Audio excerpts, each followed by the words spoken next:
So ke sinjengamanje uyasho uMamalala nawe njengoba umbona nje uphelele. Mina bhuti wami nawe sisi engakusho nje ngathi mhlawumbe mayikhona indlela engingamsiza ngayo mina anginakho ukumxolela. Hawu. Akukho ngoba ngikhuluma umama nginaye. Ya ngiyakuzwa. Wamelwe inhliziyo. Ngenxa yakho ukucabanga yona lesimo lesayibhekene naso. Akubanga kuhle. Akubanga kuhle. Ungabi nomzali ubuwazi ukuthi okungiphatha kabuhlungu wayibaleka. Balekela noma sesimbonile-ke la wayisebenzela khona la azama khona ukuba abuye ezozehlisa sekumele silokhu silandela nje mina sesengakusho nje ngicela ngifuna imali yami.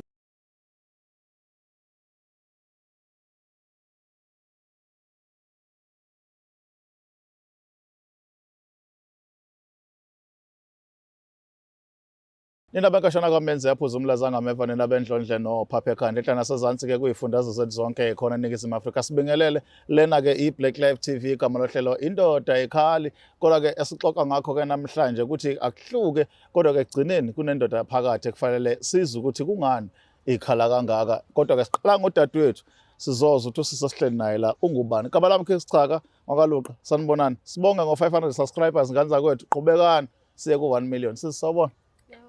Yaphila. Ngiyaphila njani wena? Ngiyaphila ngani yakwethu. Akuvamisanga ngathi siqale la sikhuluma nabantu besimame, siqale sikhuluma namadoda alethe ikhala. Kodwa la kubonakala ngathi nawe usengesikhalo. Kwenze njani? Sikhona bhuti wami igama lami nguSiphumelele ngwakamsomi le eMaqonqo. Lana ngilethe into ebuhlungu nje inhliziyo nami engangiphethe kahle. Eyazadala ukuthi nomama agcine edlulile emhlabeni. Sure. Lo baba lona ubaba okuthuzuma wangasemakhaya le Maqonqo. So uma bekudlala isitokofela omama endaweni bebeyibeka kuyena imali. Oh yeah. Yena mase kuba umuntu ukuthi ke uyabolekisa ngale mali ukuze eyizalanise. Bazi kodwa omama lapho ukuthi uyabolekisa. Bebengazi omama into ebeyenza nje yena. Kuyinzuzo yakhe. Yebo. Okay.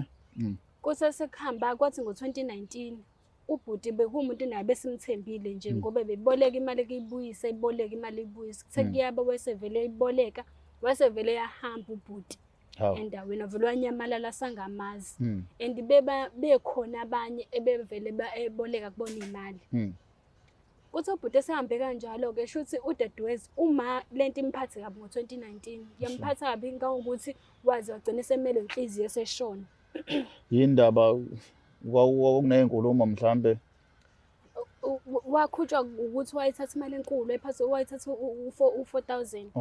Okay. Wahamba nale mali and wathembisa and uma besewumuntu osemdala ke esekhulile. Yeah. Wagcina ke uma imkhuba lento esihamba esibhedlela wagcina uma emelwe inhliziyo. Sangayithanda ke nje ekhaya sithanda futhi kakhulukazi mina ayingiphathanga kahle lento le. So udadewethu ke ujwayele ukuthi avakashe kaMamkhulu eThekwini. Uthe emihamba kaMamkhulu wahamba wayeBeach nengane zaMamkhulu. Emethu uthi ambone ngaline eBeach eparking. Yes. Khona lo bhuti lona ungathi uyasiza khona uwasha imoto. Athi umfanisile angifonele. Kuba ngathi hayi cha angikholwa lonto leyo. Mase ngivele ngithi mina hayi nami ngisafuna ukuthi ngibonele yena ubaba Zuma cause bekuwumuntu ebengimazi ejwayele futhi uje ekhaya umuntu wasendaweni. Hayi nami ngivakashe kuMamkhulu singamtsheni futhi uMamkhulu sihambe sile. Mase sithi simfice ubhuti abaleke. Besho nosisi wami ukuthi yambalekela. So nje ngizela ngokuthi ngicane ngisizeni because ngiyayidinga imali yami. Imali kaMama ngiyayidinga.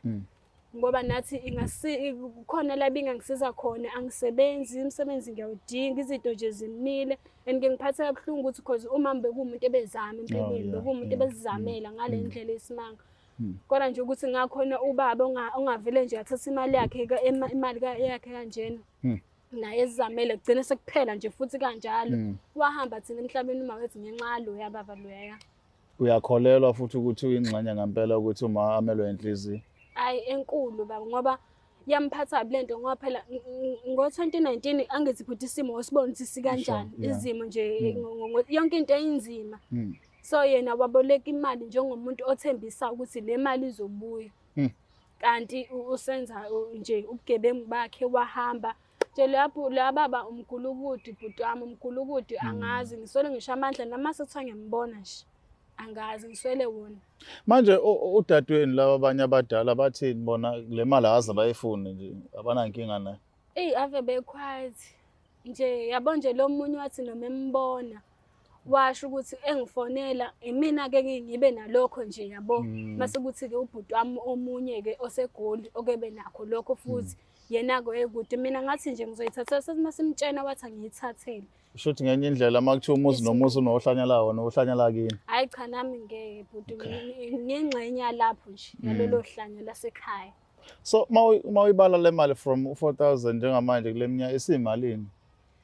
Baba ifikile ku-30 noma ngasho ukuthi u-30 no-35 25,000 mhlampe 35,000 kulapho around lapho. Yeah. So wena ngokubuka ngikuza ubala indaba zokuthi imisebenzi ayikho ngabe iyakusiza somewhere yini esemqondweni wakho uma ubuka ngale mali mathi uyabuya? Bhuti wami mengasibuye ngingazama ukufundela mhlampe ngenze i-cashier or noma ngenze ama-short course ziningi nje izinto engayifundela bo engakwenza noma ikhompyutha yabo ngale mali lezo zinto lezo kulezi izitolo lezi nje ko Shoprite spa kanjalo ungakhona ukuthi bekuthathe ngalezo zinto khona izinto ipheka yabo pheka kanje zingasiza singakwazi ukuphesha lapho nalapho yabo. La mhlawumbe okungibeke estars ngi-understand ngoba uthi uma ubena breadwinner ubezama enza qiniseka ukuthi zonke izinto zanyakaza ekhaya. Yes.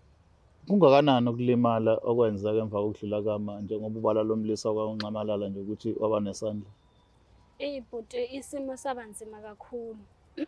Sabanzima kakhulu ngoba sasisaba ngisho nanomama ukuthi sizothini kubona ukuthi yini le eze bamphangela engaka because bebemazi ukuthi bekuwumuntu kanjani. Nathi nje ekhaya salimala kakhulu because noma ninazi izingane ningasebenzi but imali eqolo ayisizi lutho ndawo ayisizi indawo bhuti anje ayilutho kahle ayilutho salimala kakhulu bhuti. So uyasho ukuthi uke wazama ukuhlangana nalomlisa kodwa naye wakhala phansi wangamthola so waze kanjani ufala ufike la yini ekwenze wagcina decide ufike la? Ngezwe kuthiwa yena-ke i-Black Lives TV iyakwazi ukuthi ibasize abantu abasuke bebhekene nenkinga kanti mhlawumbe nami mangase ngiye khona wathi mengichushisa umusa ukuthi mase ngize khona la ngingathola usizo. Kodwa we-understand ukuthi la ekhaya uma ngabe ufike nenkinga sifuna ukuzwa ama-side wonke okusho ukuthi naye ubhuti masimlanda ngoba sizomthola yena sibuye naye kumele umlalele uzwe isitori sakho ukuthi kwenzakalani uze kufikela sekuyinkinga khona ukuze kungabe ngazi ukuthi simlandela ukuthi wena uzolona ngoba ngiyakuzwa njengamanje futhi umele wena ufuna ukumbamba umyeni. Asikizi ngiswela amandla bhuti wami yabona nje ngiswela amandla yabona ukuze kuthiwa ingwe ngazi noma ngikhukhumale yini yabona nje namase kuthiwa impela angifuni nje yabo la bhuti loya ngenhliziyo yami yonke into engiyicela ngifuna imali yami ikhona nje lokho engifunayo imali yami imali kamama nje kuphela ukuthi ibuye yona into engidingayo leyo. Kuyafana futhi nokuthi sengeyethu phela ngoba manje sesingayilwela sithi yeyethu ngoba umama akekho manje emhlabeni through yena lo baba lo. Ngaza kwethu-ke asilibambe la lenkulumo yethu sibone ukuthi masimthola lo bhuti ayelakhe iside azoliveza ngale mali eshosi sathi wayithatha lizothini because okuningi kwakho sike sibheke ukuthi mhlawumbe umuntu mayikhuluma enganayo kodwa mayesefika omunye akhulume ngendlela istory bese siba phakathi nendawo singasazi-ke ukuthi sizogcina sengakuphi. Indoda ekhala sigijime selapha kumlangeni siyoza ukuthi ngempela lo bhuti masimthola uthini mayikhuluma nengonya yami lapha.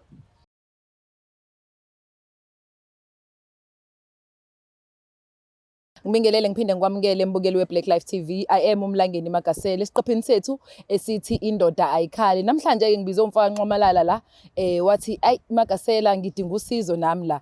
Awukungithathe ngibeke odabeni lakho bhuti wami. Ngicela ukubingelela kuqala ubingelele nombukeli we-Black Lives TV. Yebo sanibona uyabingelela uSifiso nguzuma isibongo. Ngiright mengithi imfoka Nxomalala. Usho kahle impela. Danko, hayi siyabonga-ke. Awusichazele bhuti kunenkinga la udaba olukhulumelekayo yabo olufaka wena kodwa linezimali phakathi. Can you take me through yazi ukuthi kwenzakalani ngesitory sezimali khona abantu oyishayo somewhere? Nebakhona abantu engibakoletayo eMaqonqo. Ningahamba ngivele Kephi eMaqonqo? Semarisburg. Oh. Semarisburg. Okay. Bakhona kodwa-ke abanye sengike ngababona. Okay. Kodwa kuwukuthi ngabaleka ngesimo sokuthi imali yokubakhokhela iyona engenayo. Oh. Ngaze ngaphoqeleka ukuthi ngishiye ikhaya. Mhlampe-ke nje ukuze udaba lethu uzohamba kahle, awuvele ungitshele nje ukuthi uqhamukaphi ukuze sazi ukuthi amaqonqo uzoboleka abantu bakona imali uba owisha vele ukhulele khona wakhona isimo kanjani lapho? Kahle kahle mina ngikhulele komalume eMarunhill elokishini laseClaros. Okay, ila ukhulele khona. Ila ngikhulele khona emaqonqo ngimdala ngesimo sokuthi kwashona uma oyekade engashadile nobaba. Okay. Futhi uma bekade enezingane ezihlukene ngobaba. Okay. Uthe umama eshona kunodadewethu omdala wakandengezi. Uwini igama lakhe. Wadayisa umuzi wathi uzobuyela kubo kababa wakhe yandengezi nami angibuyele ekhaya eMaritzburg. Wathi isizathu ingoba mina ngumuntu wesilisa, njengoba ngumuntu wesilisa nomuntu wesimame ngizofuna ukuthi ngigcine mina lapha sekuyimina ekhale sami isicathulo. Ongcono umuzi akawudayisi. Mayudayisa vele netayitela lalibhalwe ngaye saphoqeleka ukuhlukana ngaye eMaritzburg. Ngitheme ngifike eMaritzburg kuphoqeleka ukuthi manje ngiqale phansi ngibhonde nefamily yami yakababa. Okay. Ngesimo sokuthi babevele bengazwani njengoba umama nje agcine senomuzi eClaros. Sengiyoqala impilo entsha-ke manje nasebebadala nabo ekhaya, ubaba kasekho emhlabeni kade ashona, uma ushonile.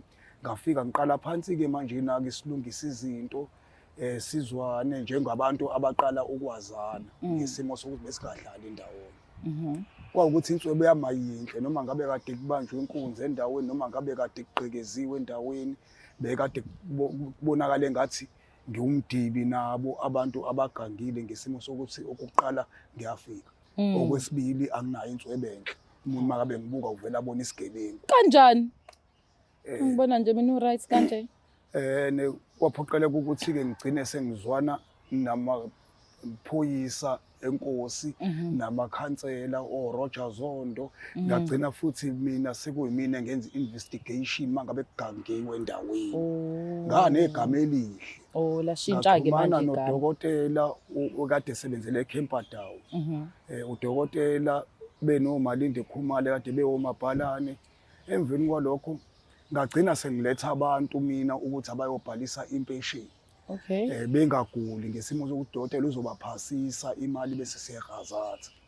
Ngagcina ngumuntu ongasasho udinga emalini. Ngiyazi ukuthi njalo ngizobuya ngephetho plastic nginemali komashonisa mangabe ngibolekile mhlambe ngiqinekile ngiyithatha namhlanje ngibuyise kusasa isinenzalo. Ngathembeka ukuthembeka kwami ikona kwagcina ngingasenalo ikhaya njengoba ngihlala nje endaweni engingathanda ukuhlala kuyona. Ngitheme ngabaleka kunenqwaba yabantu engibakweleta ngoba ngangingasakwazi ukuyikhokha. Ngoba nami sengivikela impilo yami ngoba umashonisa akaxoli. Okay. Kuvalwe umhlaba ngo-2020 mina ngibe ngihambe ngo-2019. Utheme kuvalwe umhlaba kwase kuwukuthi uhulumeni uqoqa abantu abahlala emgaqweni. Ebafakela amatende indawo zokuhlala kuze abantu bangaloke bephambana isifo siyathelelana. Isifo esibizwa nge-COVID-19 2020 kwavala umhlaba. Ngaqala-ke ngasuka ngeza la eMoses Mabhida ngizofuna indawo ematendeni. Bangithatha eMoses Mabhida ngo-2020 selo ngahlala la ematendeni kusukela ngo-2020 kuze kube manje. Ngoba ngisaba ukubuyela emuva ngoba anginayo imali engizobakhokhela ngayo abantu. Ngokuziphilisa ngigada imoto. Angikwazi ukuthi ngingabakhokhela la engihlala khona ematendeni ugesi awukho ngidle eto. Emveni kwalokho njengoba nje ngigada imoto angicharge imoto ngobani ilokhuza ama-parking awavumeleke noma ngabe ubani. Abantu bemoto ibona abasithiphayo. Okay. Ngokusuka kuyena ngaphakathi ngoba ehappy ngemoto yakho uthi uyishiye nami wayifica i-right. Impilo ibe njalo-ke. Yo, laphana-ke manje mebekuthipha uyenza imali engakanani nje mhlambe ngosuku? Kuyenzeka mhlambe ngikwenze u150 bese kuya ngeinsuku zebhizi. Mhlambe futhi mangabe kuquiet mhlambe ngiyawenza ngisho u90 rand. Emveni kwalokho ngihlala la eNorth Beach izinto ziyabiza. Mangabe ngibala imali engidlayo kusukela ekseni ikhofi emini ntambama ngisebenzisa 180. Ngithenga eSpar ukudla kwasekuseni, ngithenga eSpar ukudla kwasemini, ngithenga iSpice apha. Uma ucabanga nje imali oyikoleta abantu labo bashiya lapha eMaritzburg inganani mhlawumbe ngasuthi uya-estimate? Mangabe mhlawumbe ngingathi ngiyayi-estimate ngenzeka ukuthi ngoba abantu abaningana and futhi imali ebizala mhlawumbe la ku-150,000 ile mali engeke ngikwazi ukuyikhokha.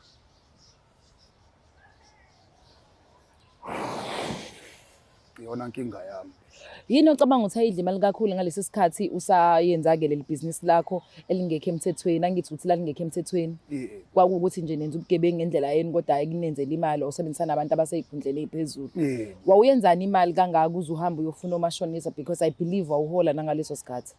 Ya iqiniso lokuthi nje ngizokubeka kucace kahle kahle ngumuntu othanda izinto. Njengoba ngithanda izinto nje ukugqoka ukudla okuphezulu iy'ndaba zobumnandi ayikho enye into engathi ngangenza ngale mali ngaphandle kokuspenda. Yo wagaxela kanjalo-ke ngagaxela kanjalo. So njengamanje kwaqhamuka ukuthi kuyavela okwenziwa osasa abaningi abahlukene endaweni. Baseshwa osasa abaningi babanjwa babenza inkohlakalo, baboshwa, abanye bamelwa yinhliziyo bashona, abanye bathathelwa bamelwa inhliziyo bashona baba. Nabanye uMalindi Khumalo waseMasdeni nje washona. Emveni kwalokho ngingakubeka nje ngokucacile ukuthi kona kwaba kubi kakhulu ngoba mina kwenzeke lokho ngivele sengikweleta abantu. Mina futhi bekade ngingaqoli umuntu kuphela nje mina bekade ngithatha abantu ngibayise eCamperdown kube bona-ke oMabhalane noMalindi ababaphasisa. Kodwa wawazi phela mngani wami ngithi. So uqola nalokho ngoba uyazi ukuthi umshikashika uphusha la vela uqondile. Bangifundile ayikho ngangingenalo nethemba lokuthi nawe uzama ukwenza impilo nokuthi nje ngangifuna nami vele ukuphila kodwa ngitheme ngithola leli thuba ngalisebenzisa. Ngiyakuzwa mfowethu Nxamalala udaba lakho linzima kakhulu. Kodwa-ke kuthiwa akulahlwa mbeleko ngakufela. Ikhona into enjalo ngithi shout out uMagasela njengoba usuyizwele-ke nawe embukeli we-Black Life TV echaza uNxamalala la ukuthi hayi ngempela kuyiqiniso ukuthi khona abantu abakoletayo la asuka khona kodwa manje inkinga yakhe ukuthi naye impilo memxakile imqinile ngendlela ethize. However uyimisela ukuthi naye akwazi mhlawumbe ukuthi azame ukuxolisa because ayikho enye indlela angakwazi ukukhokha ngoba naye uyibambela lokho ayibambela futhi kahle kahle akasebenzi. Usuke esiza nje abantu mebeyibhakele laphayana mhlawumbe nike nimbone nani eyibhakele bese bemnikeza lokho uyazi-ke nawe ukuthi esikhathini samanje u-100 no-90 ngekwenze lutho ngofo ukuthi usurvive. So njengamanje uhlala kephi kwi-shelter? Ngokuhlala manje ngihlala endaweni ebizwa nge-Jewish. I-Jewish, yes. Molnex Road ese-North Beach emva kwaselangeni. Lalela-ke mengase kuqhamuka umuntu othi nje uyakhumbula ukuthi wawumu-owisha ufuna imali yakho ungenze njani? Manje nje this time ngoba mshome sebekhohliwe noma bengakhohliwe completely kodwa sekunakho lokho ukuthi kade wahamba uzama indlela yabona ukuphila kuleli side mhlawumbe abanye ukuhlangana nabo abakubone bayithulele ngoba sebebona isimo esikusona. Mekubi ngase kube ngabe khona umuntu nje ongavela aqhamuka aphumela obalathi mina ngiyamfuna lo muntu mfethu wakhoza nje i-damage kabi ngokuthi wathatha imali. Ungazizwa kanjani ngalokho? Yini mhlawumbe ucabanga ukuthi ingenzeka kuwena? Kahle ngiyafuna ukuxolisa kubantu engabona. Inkinga yami ukuthi nje ngiyasaba ukubabona njengoba nje kuwukuthi nje nasekhaya inqwaba abantu abashonile ngangakwazi ukubangcwaba ngoba ngikwazi ngisho umuntu wami kade ngithandana naye umuntu engakade ngimthembile ngingamshiya kabuhlungu naye ngizokuthi useshonile ngimgcwaba. Kahle ukhona engike ngambona engangikade ngimkweleta wangibona wasethi ufuna imali yakhe ngamtshela njengoba ungibona nje ngihlala endaweni engeyinhle. Emveni kwalokho njengoba ungibona ngabaleka ngoba ngingenayo wathena ngiyeke leyo mali ngingabisayikhokha ngibuyele ekhaya. Ukhona futhi usisi sengike ngambona wakamSumu ngambalekela kuwona lo nyaka uqala. Hayi ithi ngabankulu ingazekeki imbukelo we-Black Life TV ake sihambe siphose iy'ntambo laphayana kusichaka siza ukuthi yini asiphathele yona namhlanje ukuze sibone ukuthi siyakwazi ukumsiza ubhuti kule inkinga ey'ngaka ey'hlangene nemali njengoba eseshilo ukuthi umashonisa yena akaxoli. Usho njalo ngithi? Iqiniso. Nazo-ke.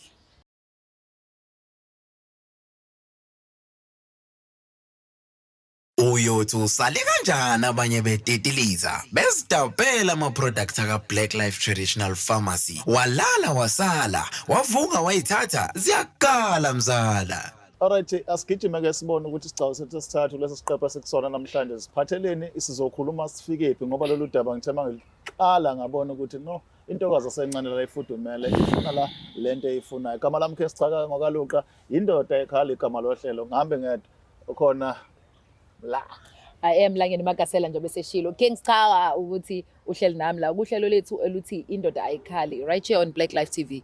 Namhlanje ke bhuti wami ungiphatheleni ngoba leli daba likhulu kakhulu lingashaya nanhlehlela usondele ngala. Hey, yabona nje. Idaba leli ngathi linzima. Alidingi nisondelane. Ngizombamba ngqi.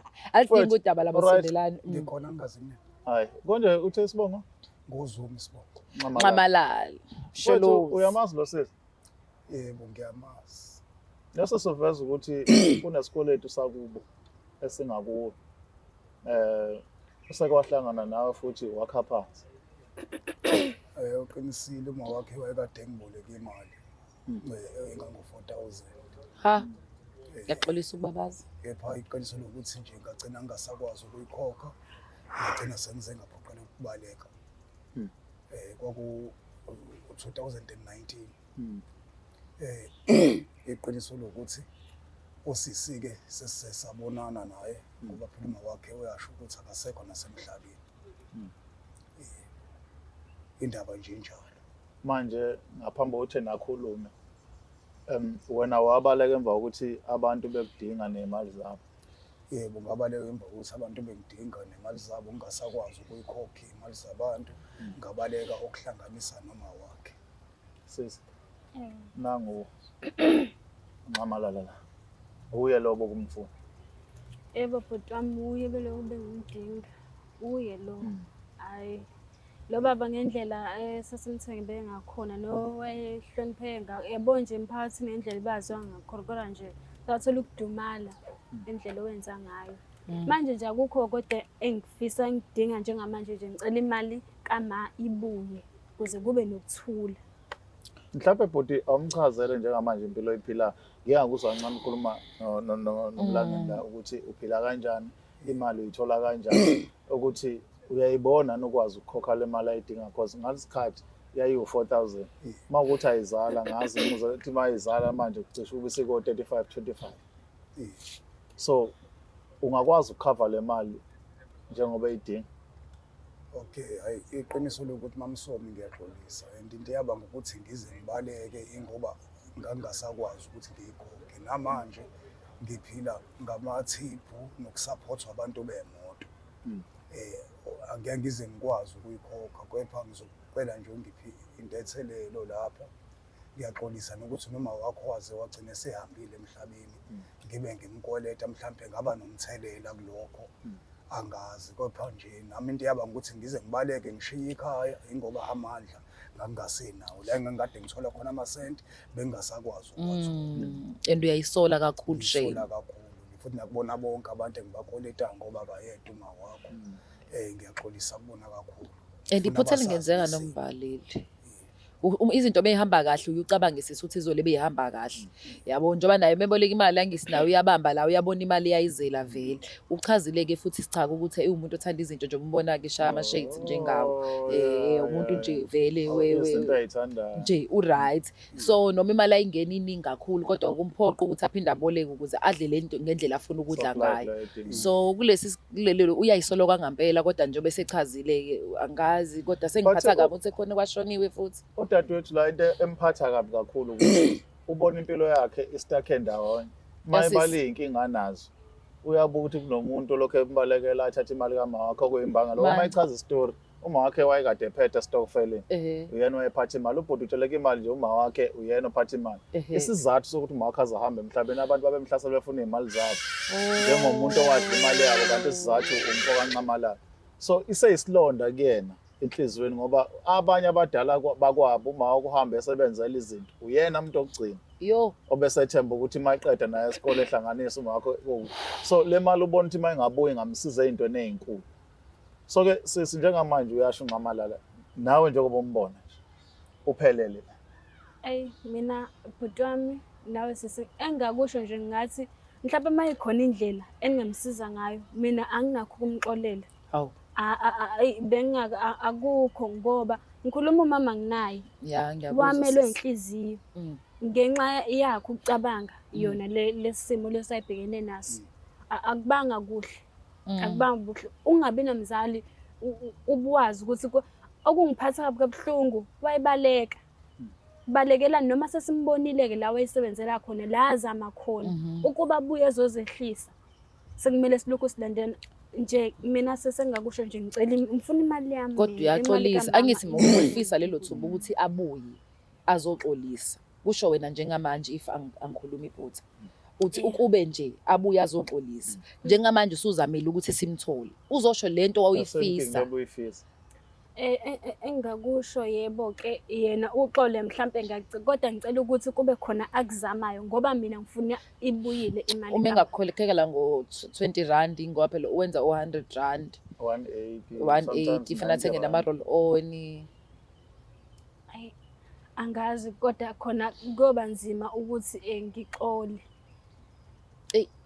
Siswami sometimes eseyisikhathi ungaphumeleli kwakhe empilweni kudala uwena umnikazi wendaba. Ngiyazi ukuthi wona iwubhuti kodwa mina njengomlangeni Magasela kodwa angisho ukuthi I'm an expert but ngithi nje angisho ngoba nami sengiphilile emhlabeni ngabona. Kwesinye isikhathi ungaxoli kwakho kubulala wena hayi umuntu okonile. Uyakwazi lokho?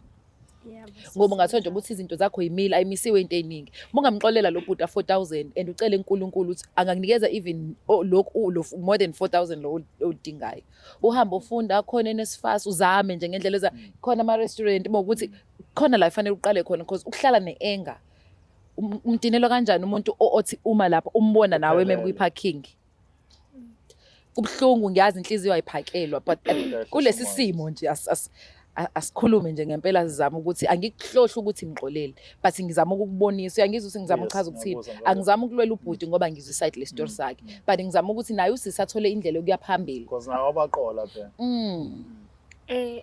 ngingasho ukuthi na-ke mhlampe ngizozama ukuthi ukuhamba kwesikhathi ekuhambeni kwesikhathi but nje okwamanje hayi wenzani vele empilweni sisi empilweni yami okwamanje bekusamile nje bengasebenzi ukuthi nje mhlambe ngivuke ekseni ngidayise lokho ekutheni ngibamba ukuthi kungene lo 50 rand yabo mhlambe 100 rand iyona ndlela lo bengizama ukuphanda ukuthi ngidayise lezo ntwana nje ezincane yebo. Iminyaka amngaka? Ngena 27. Ncane, very young, beautiful. Umuhle, umncane. Uhamba eyitolo nje uhambisa ama-CV uzobona. Nomuntu lapha ekhaya ukuthi mhlawumbe i-supervisor i-manager sitole esithile kukhona ocabanga ukuthi engakwenza please sithinte ngoba ingane le angamele ihlale namacalashi ugogo uma ibambezeleke endaweni eyodwa ufuna iqhubeke nempilo yaqala ijeni yakhe soon uzobethi 30 impilo ayinyakazi lime ndawonye so siyacela kunoma ubani Nxamalala siyakuza mfowethu udaba lakho kodwa ke egcineni kwakho konke kufanele inkinga obhekene nazo empilweni uyiface ungayibalekeli mawuyibalekela kuvela into kanje kuvela into abantu abahamba bekuzingela bekhuluma mina nje ngikwazela ema-parking ngikwazi njengeqhawe ngikwazi njengomuntu ohlala njalo ezama kanti uzama ukusuka endaweni la ulimaze khona abantu kufanele abantu baqonde noma athi uyabafonela bathole ngawani bafonele ukuzwe igama liphuma kwento ngiyaxolisa ngangingazi kokugcina kunje kuyobasiza ukuthi ngelinye ilanga mhlabelala kobandayo balale bexolele bengena amaqhubu nawe bekwazi njengomuntu uyindoda sengabuyela ekhaya njengoba uthanda izinto uyithanda hlala kubona uclean aze kubona ungcolile futhi usengahlala emphakathini mina mangihlala emphakathini ngiyangisho uhlala etendeni because uclean udlula abantu ehlala nabo emalokishini abanamakhaya so leyo nto le kubiza ukusobala ukuthi usengaba ubaba womuntu sengawumalume sengawubhuti uyeke kwestory esenzekile buyele ekhaya ube indoda xolisa kubantu obonile ukuze ukwazi inkinga nje obhekene nazo siqonde ngqo musukuyibalekela. Hayi ngiyawabonga lawo mazwi yize kona ngithi ngifuna ukukhuluma kodwa ngiyabindeka ngoba ngiyazi ukuthi kahle mina engonile kodwa sisicela ungixolele kakhulu ngixolise nje kakhulu ngempela ngokusuka kumina ngaphakathi enhliziyweni iqiniso lokuthi nje ezinye izinto sisila kulo mhlaba kumele uzamukele noma ngabe kubuhlungu kanjani. Njengoba nje nami ngaphoqeleka ukubaleka nje ngahlulwa ukwamukela ukuthi ngikhulumisane nabantu emphakathini, ngixolise ngisho ukuthi manje sengiphila enye impilo. Nengiboleka imali ngoba ningithemba nazi ngiphile enye impilo. Ngicela nje uyibambe lapho sisi. Afothi asami sibonga kakhulu, sithemba ukuthi ke nani babukeli be-Black Life TV kukhona nikufunda nikutholayo. Asikhulumeni nje siqede kuhle kakhulu ukuthi nawe usizakala ube umuntu ongcono. Mlangeni.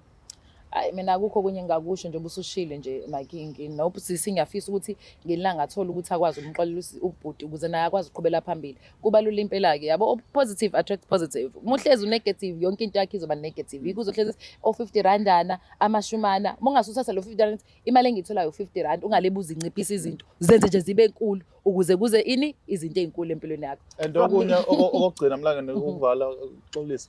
Ubhuti uyakumention ukuthi usebenza ama-parking, upakisa abantu, and ukushilo kokuthi lapha kukhokho akukhokhiswa kodwa usuwecela noma yini engavela kumuntu. Manje ngibona bafowethu noma yini evela esandleni, ngiyazi ukuthi sonke sithi masivela ngewinto ngathi umuntu uba ngesicebo, kanti iyona into emenza lale edlile, iyona into emenza lale egezile, iyona into emenza akwazi naye ukuphila njengomuntu. Makukhona okukhona kudlulisa, nisale kahle. Danko.